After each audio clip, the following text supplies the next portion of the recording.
एक छोटी सी कहानी है। शायद तुमने सुनी भी हो या शायद यह कहानी तुम्हारी ही हो। एक आदमी था, हर जगह खुद को साबित करने में लगा रहता था।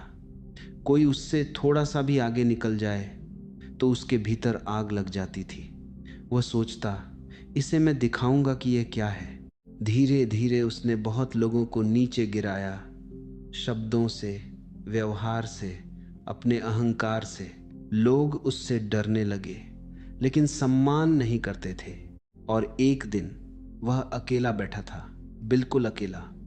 और उसने पहली बार महसूस किया कि वह जीत कर भी हार गया है। लेकिन यह कहानी अधूरी है, क्योंकि असली सवाल अभी भी वही है। वह ऐसा क्यों कर रहा था? तुम्हें लगता है कि जब तुम किसी को नीचा दिखाते हो तो तुम ऊंचे हो जाते हो, लेकिन यह गणित इतना सरल नहीं है। यहाँ एक गहरा रहस्य छिपा है, और अगर तुमने इसे समझ लिया तो तुम्हारी पूरी जिंदगी का नजरिया बदल सकता है।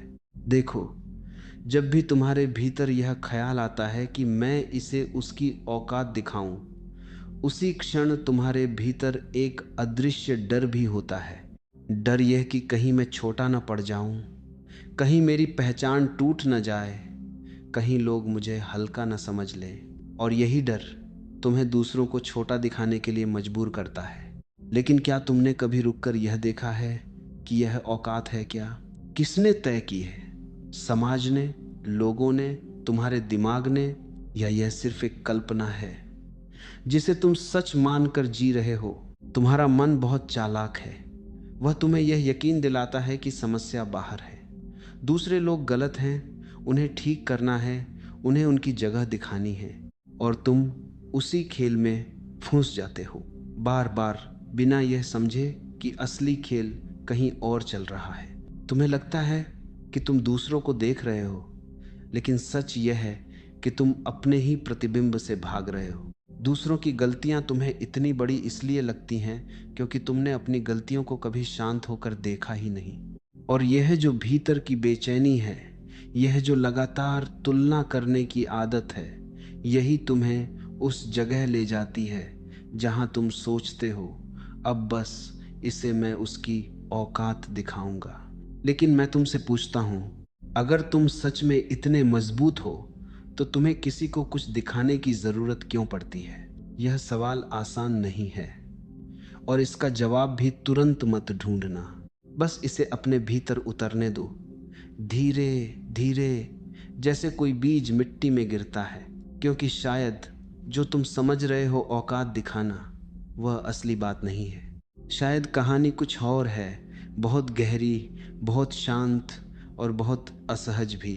और अगर तुम तैयार हो तो हम उस परत को भी हटाएंगे जहां सच पहली बार दिखाई देता है। तो अब सवाल और गहरा हो जाता है, अगर समस्या बाहर नहीं है तो फिर ये अंदर क्या चल रहा है? तुमने शायद ध्यान दिया होगा, जब कोई तुम्हें नज़रअंदाज करता है या तुम्हारी बात को हल्का कर देता है तो भीतर एक अजीब सी चुभन होती है।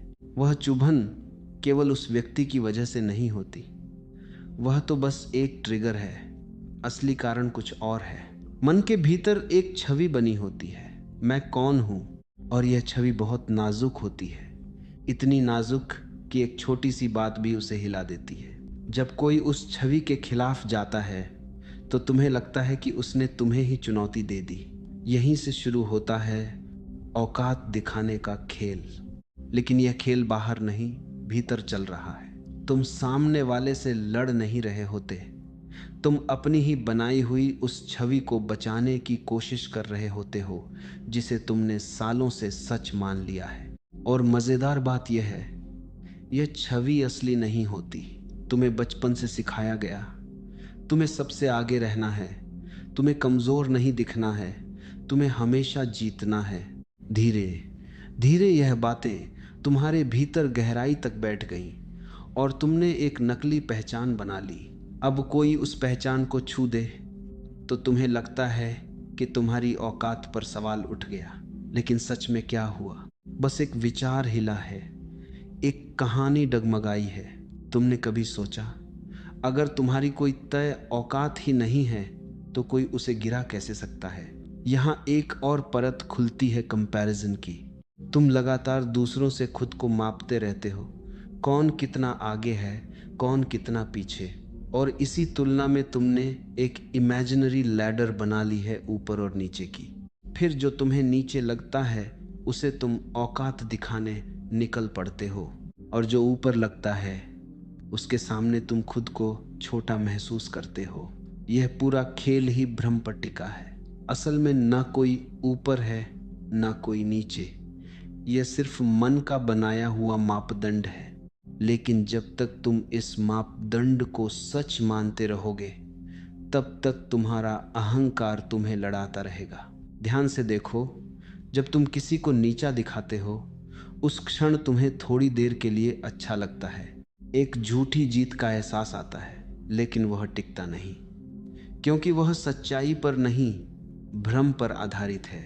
और फिर वही खालीपन, वही बेचैनी फिर से लौट आती है। तो असली समस्या क्या है? समस्या यह नहीं कि सामने वाला क्या कर रहा है, समस्या यह है कि तुम खुद को किस नज़र से देख रहे हो। अगर तुम्हारी नज़र साफ नहीं है तो दुनिया भी धुंधली ही दिखेगी। और यही सबसे बड़ा धोखा है। तुम सोचते हो कि तुम दूसरों को समझ रहे हो, लेकिन असल में तुम अपनी ही धुंध को देख रहे हो। अब एक बहुत बारीक मोड़ आता है। अगर यह सब अंदर का खेल है, अगर औकात एक मन की कल्पना है, अगर तुलना ही पूरी उलझन की जड़ है, तो फिर क्या बचता है? क्या सच में कुछ ऐसा है जिसे दिखाना जरूरी हो, या यह पूरी कोशिश ही गलत दिशा में जा रही है? यह सवाल जितना सरल दिखता है उतना है नहीं। और अगर तुम इसे ईमानदारी से देखोगे तो यह तुम्हारे भीतर बहुत कुछ तोड़ देगा। लेकिन टूटना जरूरी है, क्योंकि जो झूठ पर बना है वह टूटेगा ही, और उसके बाद जो बचेगा शायद वही पहली बार सच होगा। तो अब एक अजीब सी खामोशी सामने खड़ी है। अगर बाहर का सारा खेल भ्रम है तो भीतर क्या बचता है? तुम अब तक दूसरों को देखते आए हो, उनकी हरकतें, उनकी बातें, उनका व्यवहार, लेकिन क्या तुमने कभी खुद को उसी गहराई से देखा है? बिना बचाव के, बिना सफाई दिए, बिना यह सोचे कि सही क्या है गलत क्या है। यहीं से असली यात्रा शुरू होती है, क्योंकि जब तुम अंदर झांकते हो तो पहली बार एक अनजाना चेहरा दिखाई देता है। वह चेहरा जो तुम्हारे सारे रोल्स से अलग है, न नाम, न पहचान, न कोई लेबल। और यह अनुभव थोड़ा डरावना होता है, क्योंकि यहाँ तुम्हारे पास पकड़ने के लिए कुछ नहीं बचता। तुम्हें लगता था कि तुम जानते हो मैं कौन हूँ, लेकिन अब सब कुछ ढीला पड़ने लगता है। जो तुमने अपने बारे में मान लिया था वह धीरे धीरे फिसलता है। और इसी जगह पर तुम्हारी सबसे बड़ी आदत सामने आती है, भागना। मन तुरंत कोई नया सहारा ढूंढता है, कोई विचार, कोई तर्क, कोई डिस्ट्रैक्शन, ताकि तुम इस सच्चाई को पूरी तरह न देख सको। लेकिन अगर तुम थोड़ी देर के लिए रुक जाओ, अगर तुम भागो नहीं, तो एक अलग ही दरवाजा खुलता है। तुम देख पाते हो कि तुम्हारे भीतर कितनी परतें हैं, डर की, तुलना की, स्वीकार किए जाने की चाह की, अस्वीकृति के डर की, और सबसे गहरी परत वह है असुरक्षा। तुम्हारा पूरा औकात दिखाने का खेल इसी असुरक्षा से जन्म लेता है। यह एक तरह की ढाल है जिससे तुम खुद को बचाते हो, लेकिन ढाल के पीछे क्या है? एक ऐसा हिस्सा जो कमजोर नहीं बल्कि अनजाना है। तुमने उसे कभी समझने की कोशिश ही नहीं की, इसलिए वह तुम्हें डराता है। अब एक छोटी सी बात समझो, जो चीज तुम्हें भीतर से असहज करती है वही तुम्हें सच्चाई के करीब ले जाती है। तो अगर तुम्हें अपने भीतर यह खालीपन, यह असुरक्षा महसूस हो रही है, तो उससे दूर मत भागो। उसे देखो जैसे कोई शांत दर्शक देखता है, बिना नाम दिए, बिना उसे बदलने की कोशिश किए। धीरे धीरे तुम्हें महसूस होगा कि यह सब जो चल रहा है यह तुम नहीं हो। यह केवल अनुभव हैं जो आते हैं और चले जाते हैं। और इसी समझ के साथ एक गहरा बदलाव शुरू होता है। तुम्हारी पहचान ढीली पड़ने लगती है। अब तुम खुद को किसी एक छवि में कैद नहीं रखते, और जब ऐसा होता है तो तुम्हारे भीतर एक नई तरह की स्थिरता पैदा होती है। यह स्थिरता शोर से नहीं आती, यह किसी को हराने से नहीं आती, ये आती है देखने से, समझने से। अब एक नया प्रश्न उठता है, अगर तुम खुद को देख पा रहे हो, अगर तुम्हें समझ में आने लगा है कि भीतर क्या चल रहा है, तो क्या अब भी किसी को कुछ साबित करने की जरूरत बचती है, या फिर ये पूरा खेल ही धीरे धीरे अपनी पकड़ खोने लगता है? यहीं पर एक और परत हटती है, जहां शक्ति का मतलब बदलने लगता है, और अब जो सामने आएगा वह पहले से बिल्कुल अलग होगा। और अब एक बहुत सूक्ष्म मोड़ आता है, जहां तुम्हें पहली बार एहसास होता है कि जिसे तुम अब तक ताकत समझते थे, वह असल में कमजोरी का दूसरा रूप था। ध्यान से देखो, जब भी कोई व्यक्ति जोर से बोलता है, खुद को साबित करने की कोशिश करता है, दूसरों को दबाने की चाह रखता है, तो बाहर से वह मजबूत दिखाई देता है, लेकिन भीतर क्या चल रहा होता है?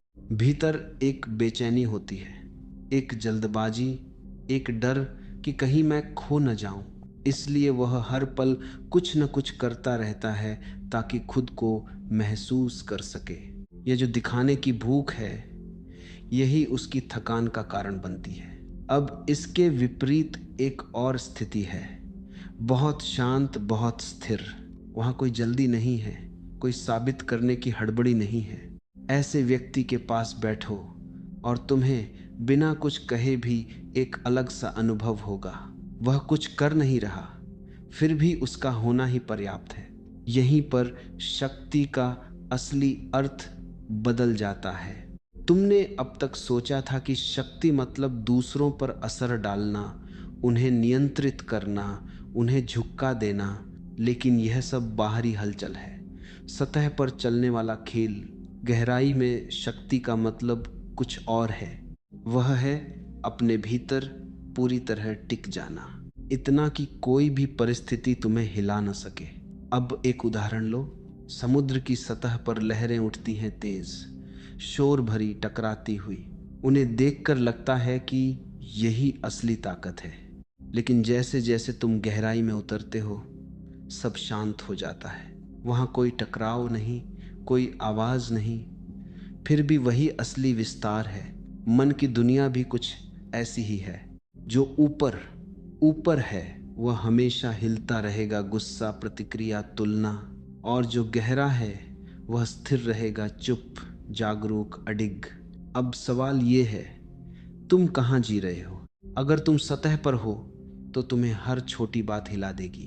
तुम हर पल प्रतिक्रिया करोगे और तुम्हें लगेगा कि तुम्हें कुछ करना है, कुछ दिखाना है।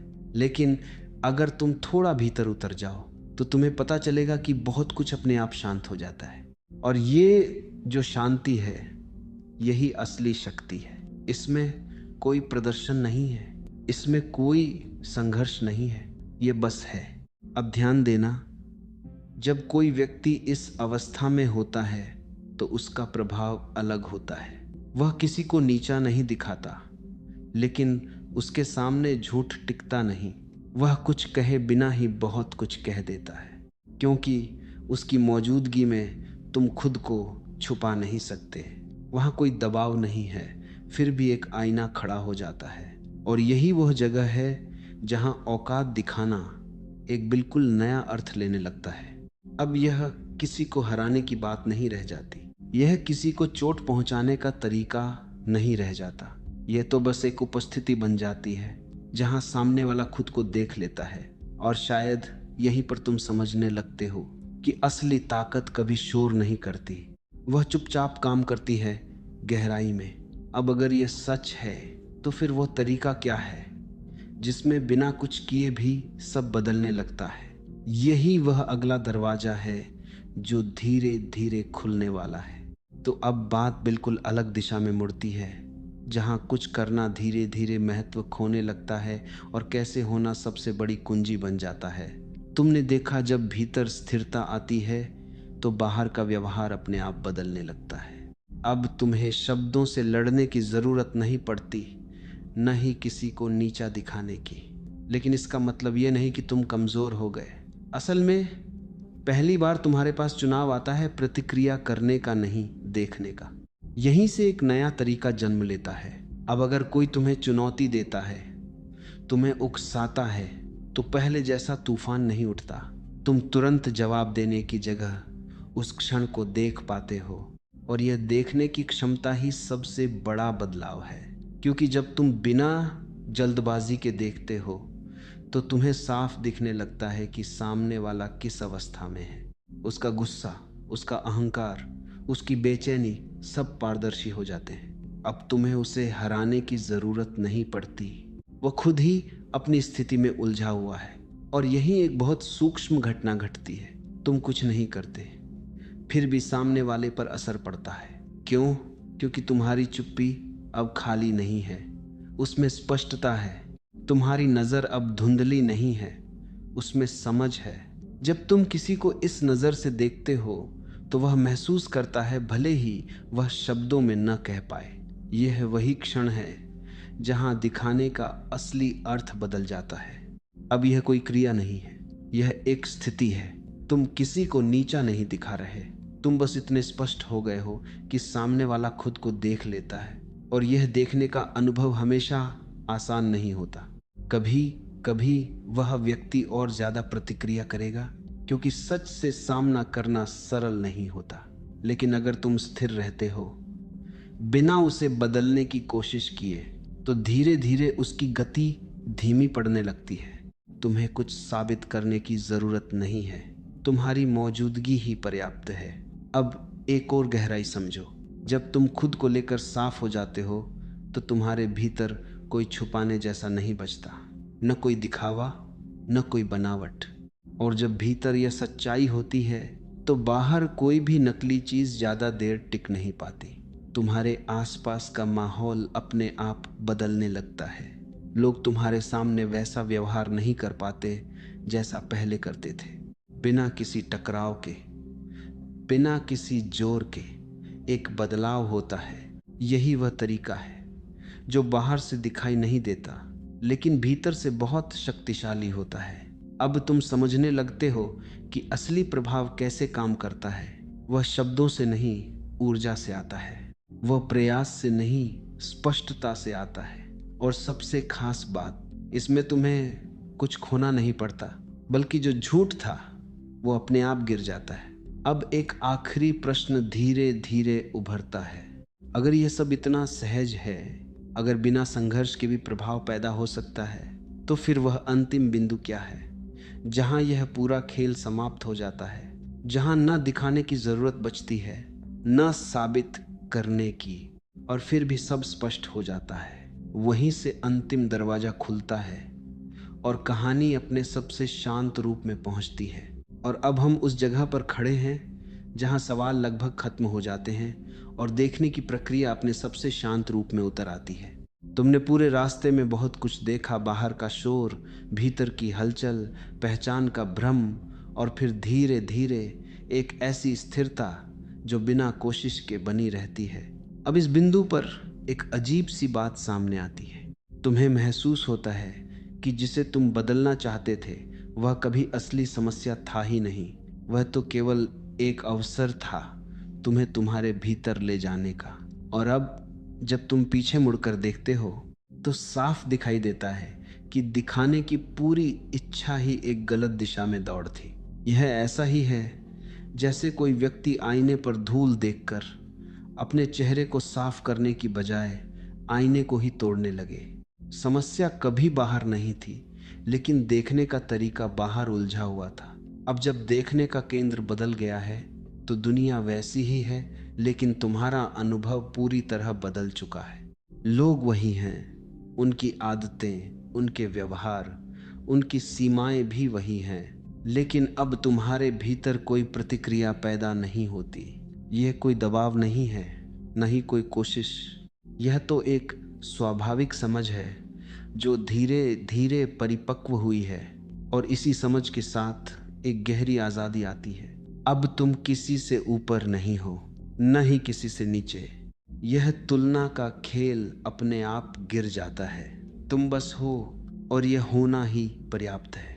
अब अगर कोई तुम्हें चुनौती देता है तो उसमें पहले जैसा आकर्षण नहीं बचता, क्योंकि अब तुम्हें कुछ साबित करने की जरूरत नहीं है।